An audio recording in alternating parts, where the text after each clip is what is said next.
Throughout the Yosef story, Yosef went to many different places. He was in Beit Potiphar, in the house of Potiphar in Mitzrayim, and then he was in jail, and afterwards he was in the house of Paro.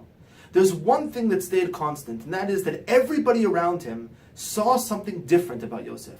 They saw that the name of God was always on his lips. Yosef was somebody that always spoke about God, and that always saw God, and lived with God in everything that he did. And therefore, wherever he was successful.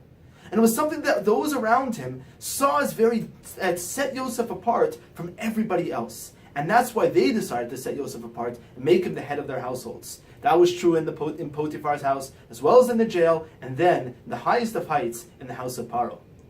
Now, what was it so special about Yosef that he always saw Elokim? One of my Rebbeim, Rabbi Jesse Horn, noticed something else that was fascinating about Yosef.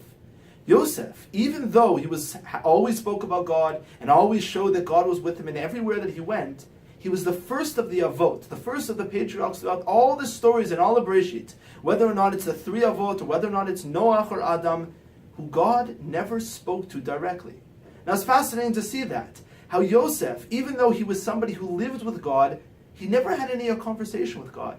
He lived very similar to us, where very seldom do we actually have a person who speaks to God directly. Avram, Yitzchak, Yaakov, they all spoke to God directly. So did Noach and so did Adam. But Yosef didn't. Yosef saw God in a very different way than those who came before him. Yosef saw Hashem, saw Elokim, as something that was part of events. He saw Elokim as not something necessarily supernatural above him, but rather something within the events that he is going through together with Elokim. And that was something that was so different than Yosef.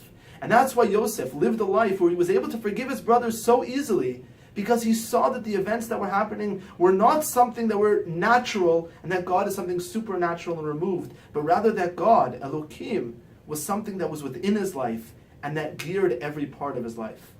We'll come to see Yosef as the model of somebody who didn't just see Elokim, didn't just see Hashem as part of some sort of revelation, but we saw the Elokim of events, of history, of life. And that's the lesson that Yosef partake to us for all generations. Shabbat Shalom.